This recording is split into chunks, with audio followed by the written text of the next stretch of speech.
Got it. Um, let's think. So you've got some events coming up. You have some canvassing that you're doing with volunteers. Yes, we're doing a lot of walking right now. So if you go to the website, the dates are posted.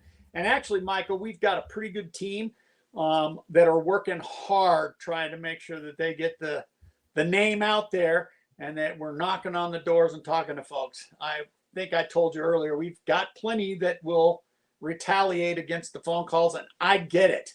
The public doesn't like to be interrupted during their dinners or whatever, but that's the part of politics to get your name out there. And so for those that we have offended, I apologize. It wasn't intentional. It was all about getting the name out and trying to get the right vote.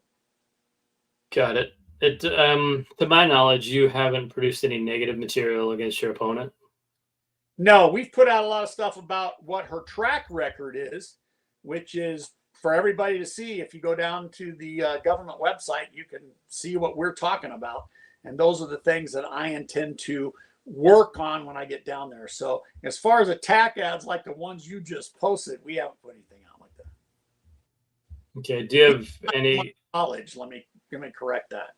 You cut out a little bit there. Say it again. Yeah, not to my knowledge. If it's a PAC or something that I'm not involved in, independent folks, which are like the folks that put out the ads you put up, they can do whatever they want.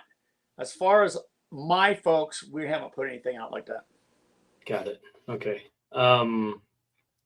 So there's some clear contrast between you and the incumbent.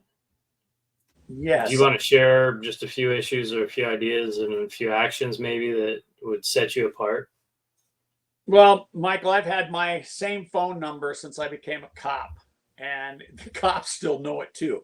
You can pick up that phone and I'll answer, and I'll sit down and listen to you with whatever your concerns are.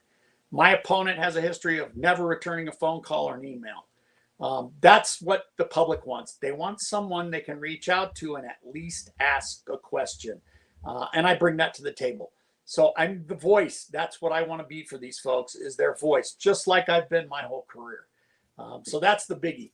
And if we can get to that point, I think that constituents here will feel confident that we can try and get some stuff done that they're looking for. Good. So you support the police. What did your opponent do that really angered the police? Well, my opponent was directly involved in Senate Bill 217 back in her day, and that defunded somewhat. It re-envisioned the police, and it took away qualified immunity. On top of that, she walked out on law enforcement during the law enforcement memorial at the Capitol. Having lost a number of peers in my 45 years in this business, that one didn't sit very well with me or my peers as far as how that looked. If you're a state representative, you're representing all of us in the state. I don't care what your personal feelings are. You can keep those and do with them what you want, but you're representing the public. And she didn't represent the folks in this House district when she did that. Got it.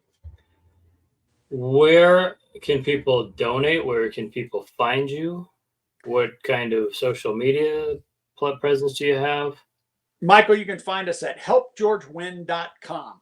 You can also find us on X, Facebook, Instagram, and YouTube.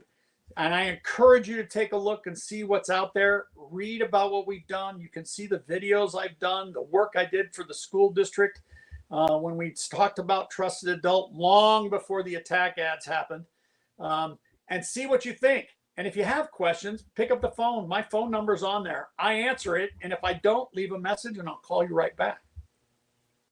Excellent.